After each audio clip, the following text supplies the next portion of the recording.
Hello everyone, कैसे हैं आप सब। मेरा नाम है संचित ग्रोवर और आप देख रहे हैं सीए नॉलेज पोर्टल। आज की इस वीडियो में हम डिस्कस करने वाले हैं कोविड 19 वैक्सीन के ऊपर जीएसटी की एप्लीकेबिलिटी के बारे में।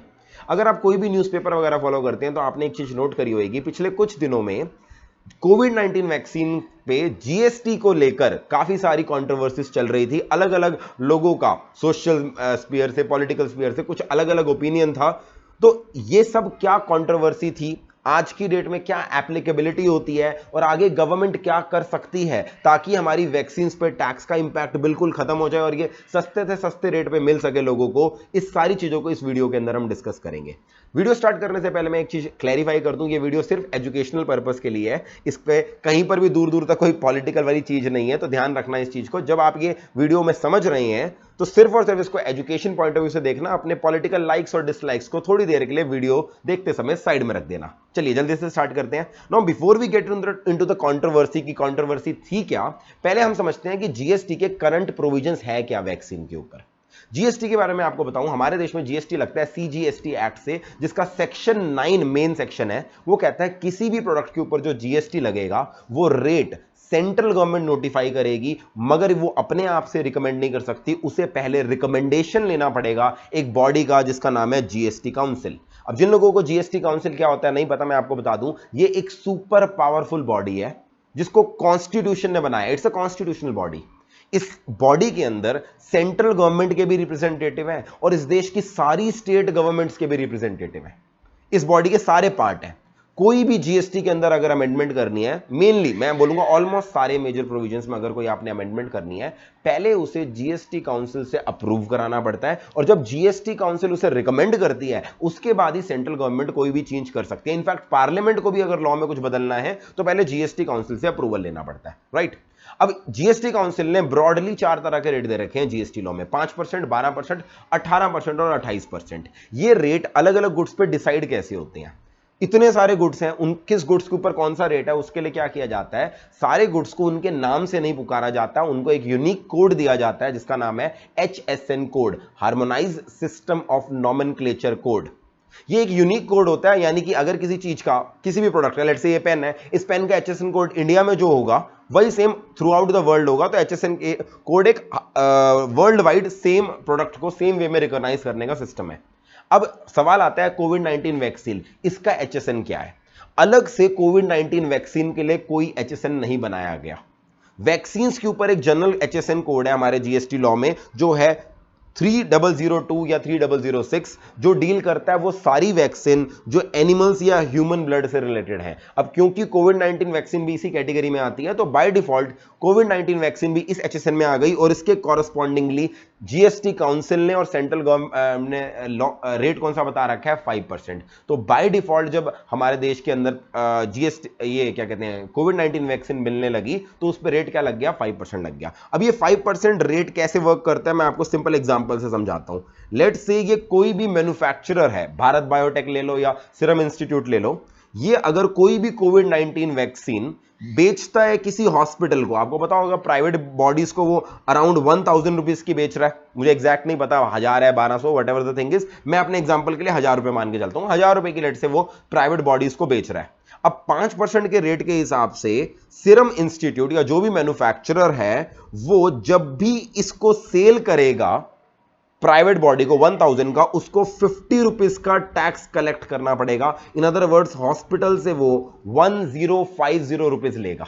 और ये हॉस्पिटल जब हमें क्या करेगा, वैक्सीन लगाएगा, तो ऑब्वियस सी बात है जब हमें वैक्सीन लगाएगा हमसे प्राइस लेगा, उस समय पे क्या होगा, अगर हम पेड वैक्सीन लगवा रहे हैं, फ्री वाली वैक्सीन भी है जो कि गवर्नमेंट हमें लगवा रही है, अगर पेड वैक्सीन लगवा रहे हैं तो लेट्स से इन्होंने हमें 1200 रुपए की वैक्सीन लगानी थी, क्योंकि यहां पर 5% लगा है, यहां पर भी क्या होगा, 5% का रेट अप्लाई हो जाएगा, जिससे अल्टीमेटली क्या होगा, 1200 के ऊपर अगर मैं 5% मान के चलूं, ये आ जाएगा हमारा 60 रुपीज। तो जो वैक्सीन हमें 1200 रुपए की मिल सकती थी लेट से, वो हमें 1260 रुपए की मिलेगी। मैं सिर्फ एग्जांपल लेके चल रहा हूं।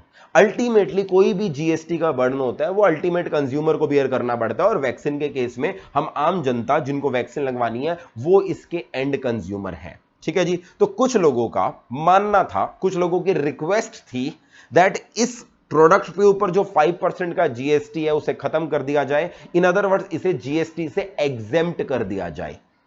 अब ये सारी कंट्रोवर्सी स्टार्ट हुई जब पहली बार ये लेटर निर्मला सीतारामन जी ने को लिखा गया वेस्ट बंगाल की चीफ मिनिस्टर द्वारा, जहां पर उन्होंने रिक्वेस्ट की। इसके बाद कुछ एक दो और स्टेट्स के भी चीफ मिनिस्टर्स ने रिक्वेस्ट करी, ऑपोजिशन लीडर से भी रिक्वेस्ट आई, कुछ एनजीओज और हेल्थ वर्कर्स की तरफ से भी रिक्वेस्ट आई। इसके कंटेक्स्ट में हमारी यूनियन फाइनेंस मिनिस्टर ने ट्विटर के थ्रू 9-10 ट्वीट करके रिप्लाई किया। वो रिप्लाई क्या किया मैं अभी आपको बताता हूं। उससे पहले मैं आपको एक और कॉन्सेप्ट समझा दूं जीएसटी का, अगर आपको नहीं पता।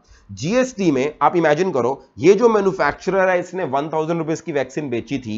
क्या इस वैक्सीन को बनाने के लिए इसने बहुत सारे गुड्स यानी कि इनपुट्स और कैपिटल गुड्स या बहुत सारी सर्विसेज यूज करी होंगी या नहीं करी होंगी? इमेजिन करो आप, सिंपल सा एग्जांपल लूं, वैक्सीन जिस ग्लास बॉटल में आती है वो ग्लास बॉटल भी किसी से खरीदी होगी। ये सारे रॉ मटेरियल, 1 मिनट के लिए मैं मान के चलता हूं 1000 रुपए की वैक्सीन को बनाने के लिए लगभग 500 रुपीज का रॉ मटेरियल लगता है। Example, I don't know about the balance sheet of serum institute या भारत बायोटेक, मैं एग्जांपल ले रहा हूं, 500 रुपए का रॉ मटेरियल लगता है। जब इन्होंने ये किसी से खरीदा होगा, लेट से एक्स लिमिटेड नाम की किसी कंपनी से खरीदा था, तो क्या एक्स लिमिटेड ने भी जीएसटी चार्ज किया होगा? The answer is yes. ये जीएसटी में 1 मिनट के लिए मान के चलूं 25 रुपीज का चार्ज किया हो, तो ध्यान देना हमारा जो जीएसटी लॉ जिस वे में बना हुआ है, जीएसटी लॉ एक वैल्यू एडेड टैक्स है।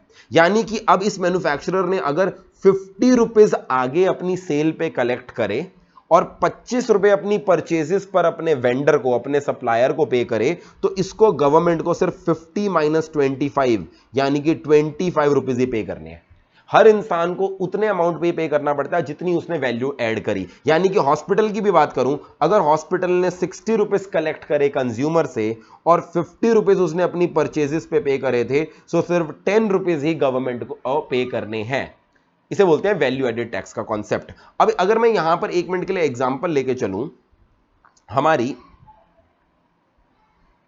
यहां पर जो ये वैक्सीन बनी है, अगर ये वैक्सीन का आज की डेट में रेट 50 रुपए है और इधर से 25 रुपए है, तो सारा आउटपुट हमारे आउटपुट टैक्स में से आईटीसी मिल जाता है। बट कुछ ऐसे रॉ मटेरियल भी हैं जिनकी वजह से हो सकता है यहां पर जो रेट है वो raw material required for making vaccine वो 5% ना हो, 18% हो, जिसकी वजह से यह भी पॉसिबिलिटी है दैट इसके ऊपर इनपुट पे जो रॉ मटेरियल के ऊपर हमने खरीदा उसके ऊपर हमारा जो इनपुट टैक्स, इनपुट जीएसटी पे करा है वैक्सीन मैन्युफैक्चरर ने, वो इनफैक्ट ज्यादा पे करा है as compared to the output tax जो बनता है।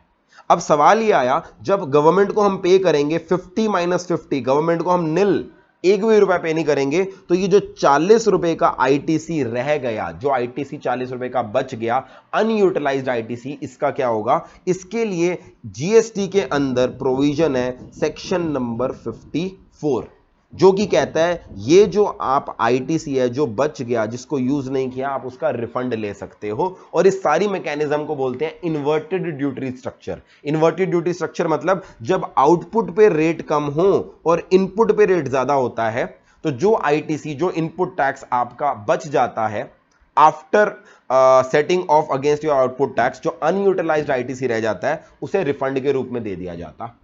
ठीक है जी, इस तरह से ये मैकेनिज्म चलती है।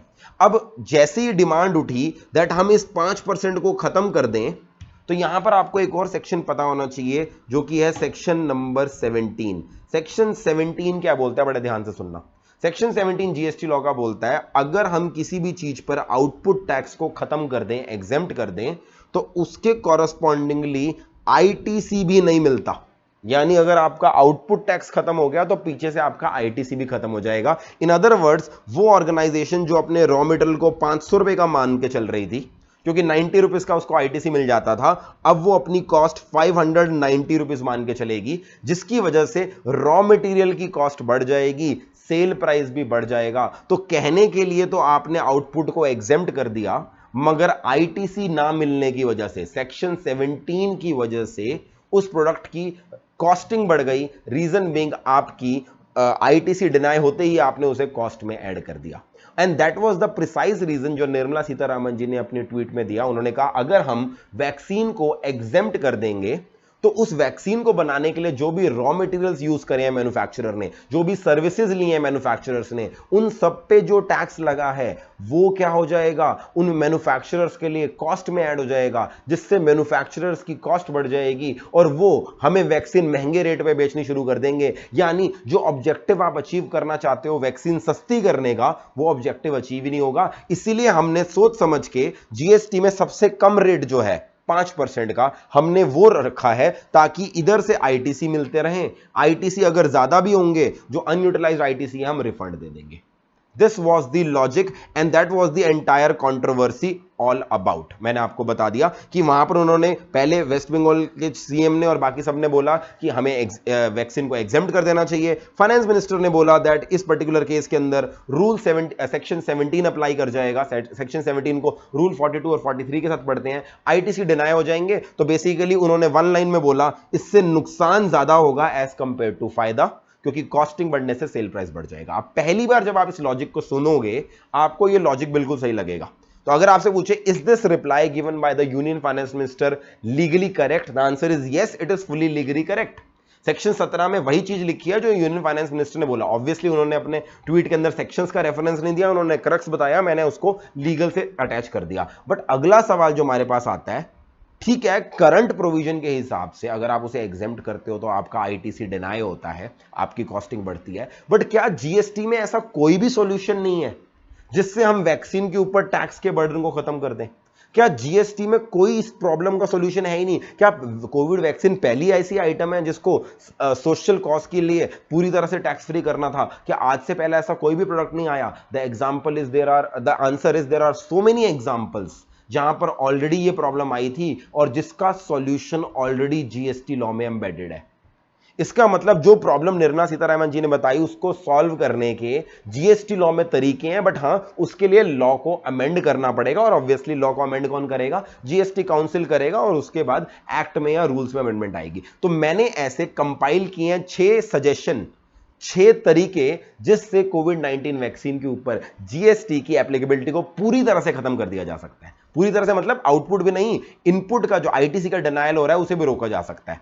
मैं हर सजेशन जो भी डिस्कस करूंगा उसके साथ साथ उस सजेशन को करने के लिए क्या स्टेप्स लेने पड़ेंगे गवर्नमेंट को, वो भी ब्रीफली डिस्कस कर दूंगा, ताकि आपको पता लग जाएगा ये कितना लंबा प्रोसेस खिंच सकता है। आगे बात करते हैं। सबसे पहला मेथड है जीरो रेटिंग। अब ये जीरो रेटिंग क्या होती है? जीएसटी लॉ के अंदर एक कॉन्सेप्ट है जीरो रेटिंग का। जीरो रेटिंग क्या होता है? बड़ा सिंपल सा कॉन्सेप्ट समझाता हूं।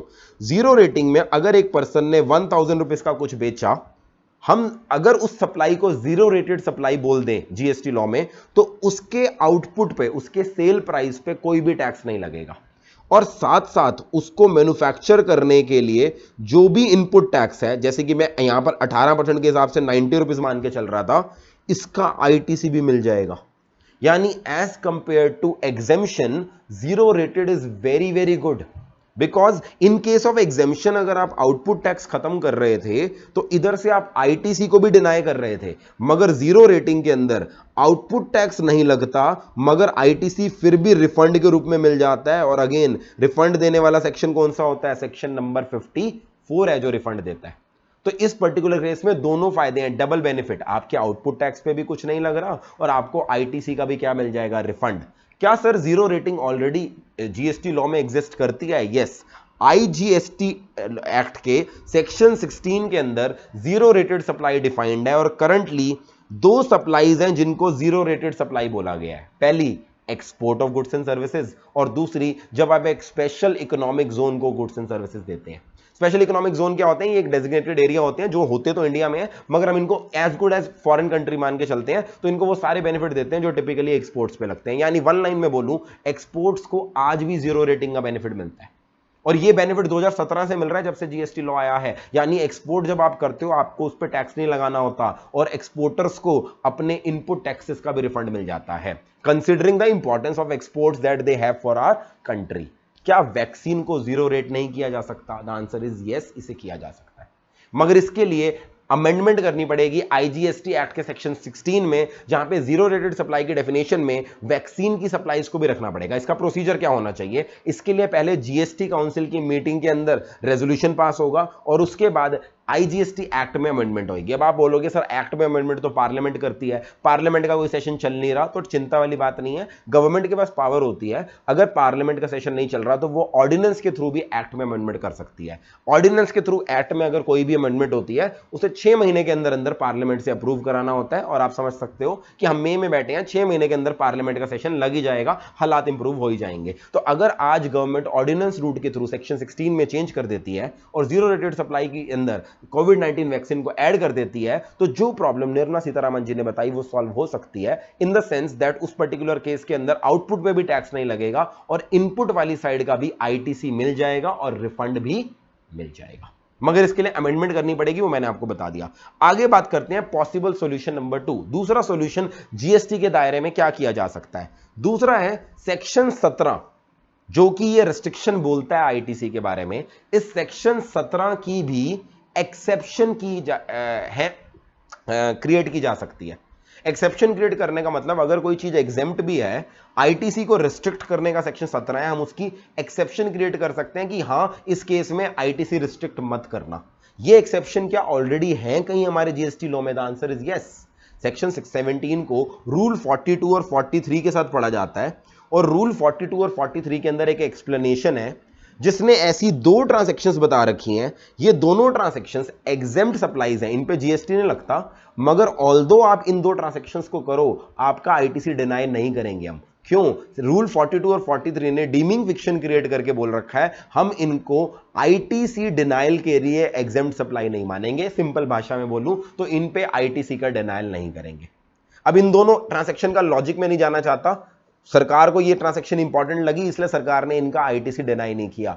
क्या हम कोविड-19 वैक्सीन को यहां पर भी लिख सकते हैं? द आंसर इज यस, यहां पर लिखा जा सकता है। अगेन उसका प्रोसीजर क्या होगा, जीएसटी काउंसिल की तरफ से हमें रिकमेंडेशन लेनी पड़ेगी, पहले जीएसटी काउंसिल की मीटिंग के अंदर रेजोल्यूशन पास होगा, और उसके बाद क्या होगा हमारा हमें रूल्स के अंदर अमेंडमेंट करनी पड़ेगी। इनफैक्ट यहां पर सेंट्रल गवर्नमेंट को ऑर्डिनेंस रूट भी नहीं अपनाना पड़ेगा, यहां पर रूल्स के अंदर ही अमेंडमेंट करके इस चीज को लिखा जा सकता है। आगे बात करते हैं।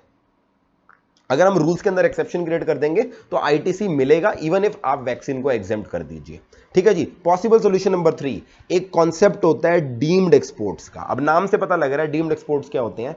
असली में हमने एक्सपोर्ट नहीं किया किसी चीज को, बट ऐसे प्रोविजन बना देंगे, ऐसा टैक्सेबिलिटी कर देंगे कि वो एज गुड एज एक्सपोर्ट बन जाए। ट्रांजैक्शन विद इन इंडिया हो रही होती है बट उसे एक्सपोर्ट मान लिया जाता है।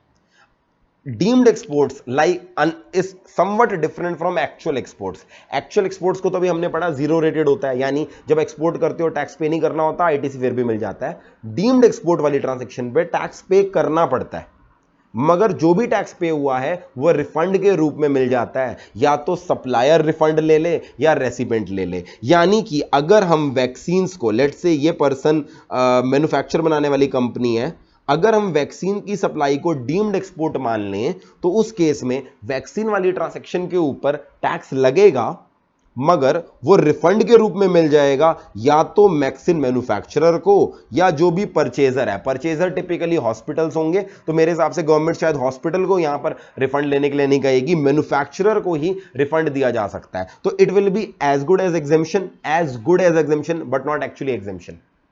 तो डीम्ड एक्सपोर्ट के केस में अगर आप डीम्ड एक्सपोर्ट कर रहे हो तो क्या आपके आईटीसी पे कोई चेंज आएगा? नहीं, आपका आईटीसी फिर भी मिल जाएगा आपको, क्योंकि टेक्निकली स्पीकिंग आपने उस ट्रांजैक्शन को एग्जेम्प्ट नहीं किया, आपने उसे डीम्ड एक्सपोर्ट बना दिया, उस पर टैक्स चार्ज हुआ और बाद में क्या मिल गया? रिफंड के रूप में मिल गया। और वन स्टेप अहेड गवर्नमेंट क्या कर सकती है, any purchases by vaccine manufacturers को भी डीम्ड एक्सपोर्ट मान सकती है। उससे क्या होगा, इस ट्रांजैक्शन के ऊपर जो भी हमारा इनपुट टैक्स है उसका रिफंड भी आसानी से मैन्युफैक्चरर को मिल जाएगा। तो सिंपल भाषा में वैक्सीन मैन्युफैक्चरर अपने आउटपुट वाले टैक्स पे भी रिफंड ले सकता है और अपने इनपुट पे भी जो टैक्स पे किया है वो भी रिफंड के ले सकता है by only notifying vaccine purchase and vaccine sale under deemed exports. क्या ऑलरेडी डीम्ड एक्सपोर्ट्स के प्रोविजन को यूज किया गया है? यस। एट प्रेजेंट इसके अंदर 4-5 नोटिफिकेशन है, मैंने सिर्फ 2 रिप्रोड्यूस करी हैं। अब आपने ये वर्ड शायद सुने नहीं होंगे कभी, एडवांस ऑथराइजेशन, ईपीसीजी, ये वर्ड्स ना फॉरेन ट्रेड पॉलिसी में यूज्ड है। These are certain special schemes given under foreign trade policy. तो ये ट्रांजैक्शंस फॉरेन ट्रेड पॉलिसी की उन स्पेशल ट्रांजैक्शन कवर करने के लिए ये डीम्ड एक्सपोर्ट का कॉन्सेप्ट बनाया गया था। बट यस, वैक्सीन को भी इसमें नोटिफाई किया जा सकता है क्योंकि ये ट्रांजैक्शन इंडिया के अंदर हो रही है, बट इनको डीम्ड एक्सपोर्ट बनाया जा सकता है। This is method number 3। इसको चेंज करने के लिए क्या किया जाएगा? इसके लिए अगेन पहले आपको जीएसटी काउंसिल से अप्रूवल लेना पड़ेगा, रिकमेंडेशन लेनी पड़ेगी। उसके बाद आप क्या कर सकते हो, नोटिफिकेशन के थ्रू ही सेंट्रल गवर्नमेंट चेंज कर सकती है, यानी सेंट्रल गवर्नमेंट को एक्ट में अमेंडमेंट करने की जरूरत भी नहीं पड़ेगी, ऑर्डिनेंस लाने की जरूरत भी नहीं पड़ेगी। सिर्फ रूल्स में नोटिफिकेशन की पावर दे रखी है सेक्शन नंबर 147 ने, सिर्फ ट्रांजैक्शन को नोटिफाई करना पड़ेगा। आगे बात करते हैं। अगला केस है, one of the logic given for 5% rate on vaccine is, हम उसे एग्जेम्प्ट इसलिए नहीं करना चाहते ताकि सेक्शन 17 की वजह से आईटीसी डिनाई ना हो जाए, इसलिए हमने उस पर मिनिमम रेट 5% लगा दिया है। The question that arises is, क्या 5% से कम का रेट नहीं हो सकता जीएसटी में? द आंसर इज यस, हो सकता है। 5% is not the minimum rate in GST. GST में कुछ ऐसे एग्जांपल्स भी हैं जहां पे 5 से कम रेट भी लगता है। वन सच एग्जांपल इज 0.5% का टैक्स रेट। सर 0.5% का भी लगता है? यस, मर्चेंट एक्सपोर्टर्स के केस में 0.5% का भी अपना जीएसटी का रेट है। तो और अगर आपने 0.5% का आउटपुट टैक्स लगाया ना, तो टेक्निकली स्पीकिंग आपके 1000 के ऊपर 0.5% लग गया, तो क्या आप एग्जेम्प्ट सप्लाई हुए? द आंसर इज नो, आप एग्जेम्प्ट सप्लाई नहीं हुए। तो उस केस में क्या सेक्शन 17 आपके आईटीसी को डिनाई करेगा? सेक्शन 17 लगेगा ही नहीं। सेक्शन 17 आईटीसी को डिनाई तभी करता है अगर आउटपुट पूरी तरह से एग्जेम्प्ट हो। अगर आपने रेट लगाना भी है, 5% क्यों लगाओ, 0.5 लगा दो। मर्चेंट एक्सपोर्टर्स के केस में भी तो 0.5 का बेनिफिट दे रखा है, तो सेम बेनिफिट अगर हम वैक्सीन पे दे देते हैं तो उस केस में क्या होगा, 0.5% आपका आउटपुट टैक्स आईटीसी मिल जाएगा, और आईटीसी फिर रिफंड मिल जाएगा सेक्शन 54 में, क्योंकि ये भी इन्वर्टेड ड्यूटी स्ट्रक्चर का एग्जांपल हो जाएगा, जहां पे आपका आउटपुट में टैक्स 0.5% है और इनपुट में टैक्स आपका 5%, 18%, 12% जो भी हो वो रिफंड के रूप में मिल जाएगा। So this will again be a win win position. यहां पर 0.5% इज सिग्निफिकेंटली लोअर देन 5%। 4.5% का बेनिफिट तो एटलीस्ट जनता को मिलेगा ही मिलेगा। फिर अगली चीज है possible solution number 5, deemed valuation. GST लगाने के लिए दो चीजें चाहिए होती हैं, एक चाहिए होता है रेट, दूसरी चीज चाहिए होती है वैल्यू। अब ये जो वैल्यू है जीएसटी के अंदर, ये आती है सेक्शन 15 से। यूजुअली सेक्शन 15(1) बोलता है कोई भी ट्रांजैक्शन की जो वैल्यू है, यानी जो सेल वैल्यू, उसे प्यार से हम बोलते हैं ट्रांजैक्शन वैल्यू, उस ट्रांजैक्शन वैल्यू के ऊपर जीएसटी का रेट अप्लाई कर दिया जाए। मगर सेक्शन 15 सबसेक्शन 5 होता है जो कहता है अगर हम चाहें तो हम डीम्ड वैल्यू भी बोल सकते हैं। यानी अगर मैंने आपको सेल 1000 रुपए की करी है ना, तो सेक्शन के पास पावर होती है, वो कहेगा नहीं नहीं नहीं, 1000 रुपए के ऊपर जीएसटी नहीं लगाना, हम जो वैल्यू बताएंगे उस पर लगाना है। इसे बोलते हैं deemed value of supply. Sir ये भी क्या कभी सेक्शन यूज हुआ है? ये सिर्फ लिखा हुआ है, ऑलरेडी यूज हुआ है। 3 तरह के बिजनेस है जहां पर वैल्यूएशन का तरीका अलग से बनाया है सरकार ने, life insurance business, air travel की टिकटिंग और लॉटरी बिजनेस। इन केस के अंदर जो एक्चुअल में अमाउंट चार्ज किया होता है उस पर जीएसटी नहीं लगता, एक डीम्ड वैल्यू दे रखी है रूल्स के अंदर, उस पर लगता है। तो इस सेक्शन को कैसे यूज किया जा सकता है? यहां पे गवर्नमेंट ऐसा कर सकती है दैट ऑल दो वैक्सीन किसी भी रेट पे सेल हो, सेंट्रल गवर्नमेंट को वैक्सीन अलग रेट पे सेल हो रही है, स्टेट गवर्नमेंट को वैक्सीन अलग रेट पे सेल हो रही है, प्राइवेट प्लेयर्स को अलग हो रही है, irrespective of the sale price हम उसकी जीएसटी पर्पस के लिए वैल्यू ऑफ सप्लाई 0 लिख दें। अगर वैल्यू ऑफ सप्लाई 0 होगी, तुम उसका रेट 5% भी रख लो तो भी टैक्स तो 0 होगा। बट यहां पर ध्यान देना, टेक्निकली स्पीकिंग आप एग्जेम्प्ट सप्लाई नहीं हो। जीएसटी में एग्जेम्प्ट सप्लाई उसे बोलते हैं जिसके रेट को नील कर दिया हो हमने, या फिर जिसको सेक्शन 11 के अंदर एग्जेम्प्ट कर दिया हो। यहां पर हम रेट को नील नहीं कर रहे, यहां पर हम वैल्यू को 0 कर रहे हैं। और अगर आपने वैल्यू को 0 किया ना, जीएसटी लॉ के हिसाब से वो एग्जेम्प्ट सप्लाई नहीं है। और अगर आपकी output supply of vaccine exempt supply नहीं है तो सेक्शन 17 लगेगा ही नहीं आपके ऊपर, आईटीसी डिनाई नहीं होगा। तो जैसे आईटीसी का रिफंड मिलता है इन्वर्टेड ड्यूटी स्ट्रक्चर की वजह से, वो मिलता रहेगा। तो ये भी एक पॉसिबल सॉल्यूशन है, टैक्स भी 0 हो जाएगा और एग्जेम्प्ट सप्लाई का प्रोविजन भी ट्रिगर नहीं करेगा। आखिरी सॉल्यूशन है, जो लास्ट सॉल्यूशन, ये परफेक्ट सॉल्यूशन तो नहीं है बट ऑलरेडी गवर्नमेंट इसको किसी और सेक्टर में करती है। प्रॉब्लम ये है जो गवर्नमेंट ने बताई कि दैट अगर आप इस वैक्सीन को एग्जेम्प्ट कर दोगे तो पीछे से जो भी आईटीसी लगा है रॉ मटेरियल पे फॉर मेकिंग दैट वैक्सीन, वो हमारे क्या हो जाएंगे, डिनाई हो जाएंगे। द क्वेश्चन इज, क्या हम उन रॉ मटेरियल को भी एग्जेम्प्ट कर सकते हैं या नहीं कर सकते? अगर हम किसी सेक्टर के अंदर आउटपुट को एग्जेम्प्ट करें और मेजर इनपुट्स जो वो सेक्टर यूज करता है उन्हें भी एग्जेम्प्ट कर दें। मेजर मेजर इनपुट सर्विसेज जो वो सेक्टर यूज करता है उन्हें भी एग्जेम्प्ट कर दें, तो आईटीसी डिनाई किसका होगा? किसी भी चीज का नहीं होगा।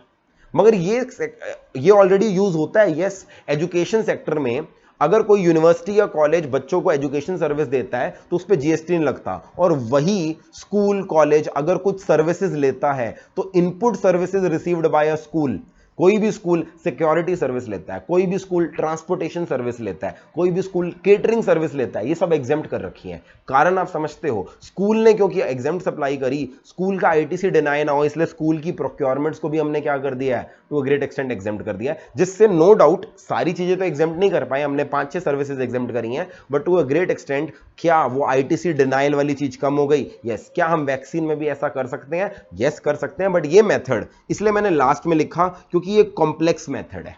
ये मेथड तभी यूज किया जा सकता है अगर कुछ इस तरह के raw material, special raw material हैं जो वैक्सीन के लिए यूज हो रहे हैं, जिनको अगर हम एग्जेम्प्ट करें तो उसका फायदा सिर्फ वैक्सीन मेकर्स को ही मिले, बाकियों का ना मिल जाए। फॉर एग्जाम्पल, अगर आप ग्लास बॉटल को एग्जेम्प्ट कर दोगे तो ग्लास बॉटल सिर्फ वैक्सीन मेकर्स यूज नहीं कर रहे, बहुत सारे और लोग भी यूज कर रहे हैं, इसलिए इस मेथड को मैंने लास्ट में लिखा और मैंने इसकी प्रॉब्लम भी लिखी। पहली चीज, ये मेथड कॉम्प्लेक्स है। दूसरी चीज, ऑल्दो अगर सरकार को और कुछ नहीं मिलता तो सरकार एटलीस्ट ये चीज तो कर ही सकती है दैट आईटीसी डिनाइल को to a great extent reduce किया जा सके। और ऐसा नहीं है ये पहली बार हो रहा है, ये चीज ऑलरेडी मेडिकल सेक्टर और एजुकेशन सेक्टर में होती है।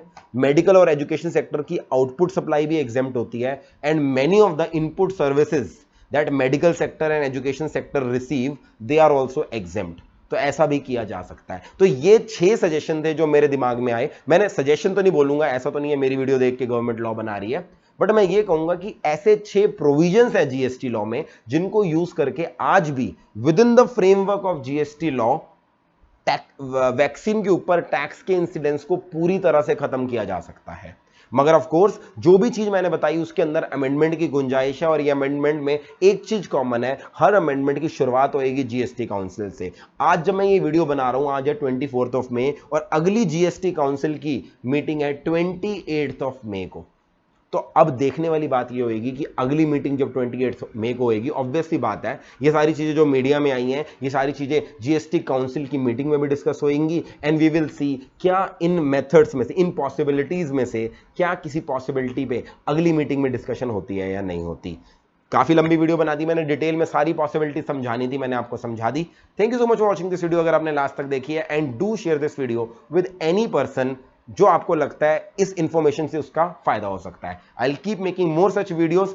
जीएसटी काउंसिल की मीटिंग में कुछ अच्छा हुआ तो उसके ऊपर भी मैं आपकी वीडियो बना के इन्फॉर्म करूंगा। चैनल सब्सक्राइब नहीं किया तो प्लीज चैनल को सब्सक्राइब कर लीजिएगा। I will see you in the next video. This was Sanchit Grover with you. I will see you in the next video.